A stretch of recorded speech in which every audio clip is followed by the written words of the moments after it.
In the summers, an iridescent heat hovered over the golden grass. It made the landscape in the distance shimmer like an illusion, like a mirage. It made the people shimmer with sweat. The family made sure to go to the bathhouse weekly, usually on Sundays.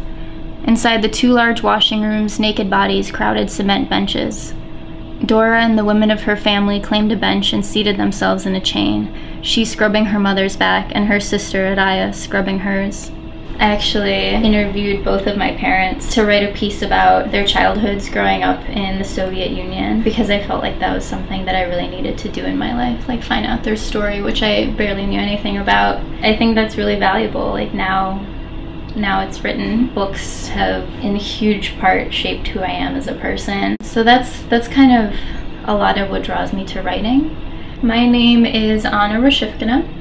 I am 24 years old. I live in Pittsburgh, Pennsylvania. I am a writer and a photographer.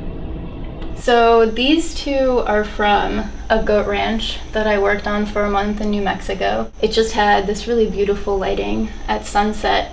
It was up in the mountains. Since it was a goat ranch, there were just like goat skulls lying around everywhere.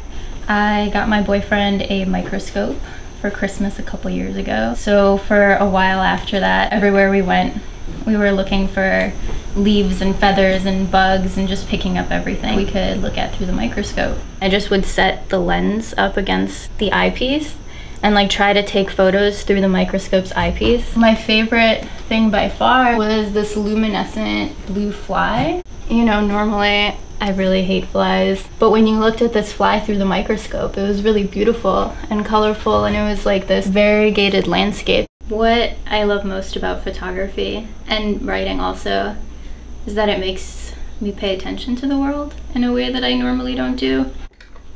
I actually haven't been using this camera as much lately. I've been trying to get back into shooting film, which kind of tapered off after I lost darkroom access after graduating from school. I graduated with a degree in creative nonfiction writing from the University of Pittsburgh.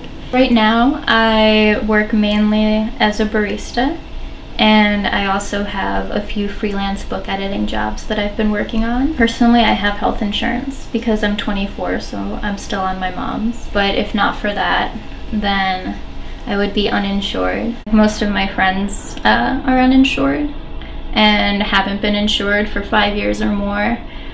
So I have one friend who is really scared because he's had a toothache for the past couple of weeks and it just keeps getting worse, but he can't afford to go to the dentist and have it taken care of.